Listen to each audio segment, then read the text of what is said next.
Hello YouTube, this is Daniel here from Tech Tutorials 101 with another video.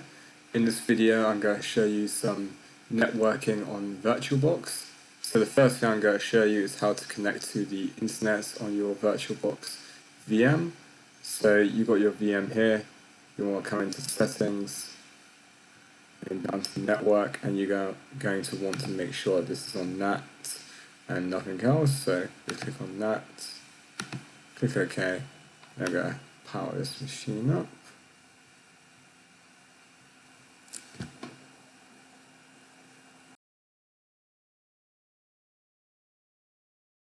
Right, so now it's logged into the machine. We can see that it's been configured with its own IP address.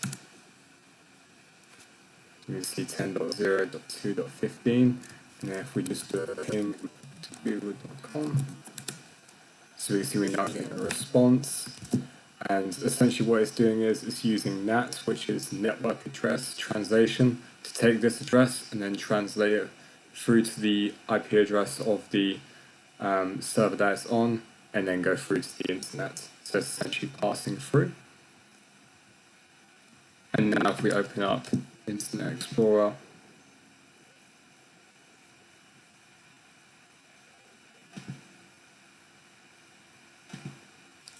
and just type in google.com, we can see this loads absolutely fine. So that's the first step.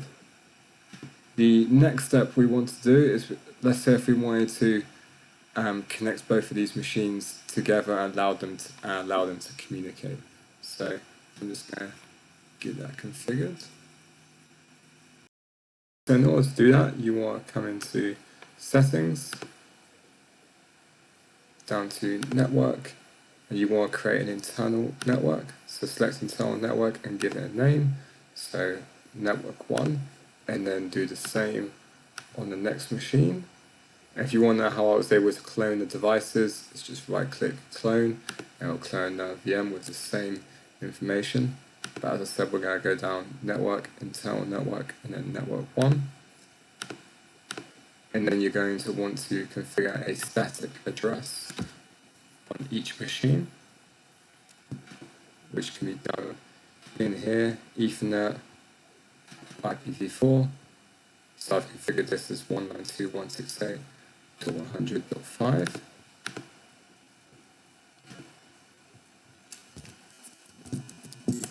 So you see here 100.5, and on this machine I configured it as 100.6, and we should now be able to issue a ping command to 100.5. We can see we get a response that shows we have connectivity between these two machines, and you can then build out multiple machines, multiple servers. Please be aware that you will need to make additional firewall rules. As this is just a test, I turned the Windows firewall off just for simplicity, just to show there is communication. But if you wanted to create something larger, you would need more. You would probably want to have the firewalls turned on and configure individual rules for any protocols and programs that you use. Right, so that is now the end of the video. If you have any further suggestions for future tutorials on VirtualBox, Windows Server, or server administration, please do let me know in the comments, and please subscribe. Thank you, goodbye.